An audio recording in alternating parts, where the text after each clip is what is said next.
नाज़रीन, असां अफ़सोसनाक ख़बर की आगाही शेयर कंदा हलूं त करमपुर भरिसां जमाल थाणे जी हद मां हथियारबंदनि हथां अगवा थियल नौजवान बेदर्दी सां क़तल थियल नौजवान जी सुञाणप ॻोठ भन्नर कचो रहवासी रहमत अली सावंत तौर थी आहे।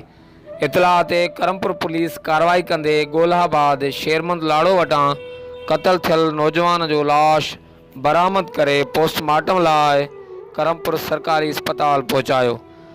ज़रूरी कार्रवाई बाद लाश वारसनि हवाले कयो वियो। वाक़ियो सावंत ऐं जाफ़री बिरादरी में पुराणो तकरार ॿुधायो पियो वञे।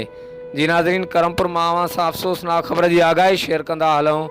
करमपुर भरिसां ज़ाती दुश्मनी हेठि अगवा बाद हथियारबंदनि हथां नौजवान रहमत अली सावंत बेदर्दी सां क़तल। वाक़िए जो हिन वक़्त ताईं केस दाख़िल न थी सघियो। नौजवान जो लाश घर पहुचण ते कोराम मची वियो। Javed Usman Bijani, JTN web news, Karampur.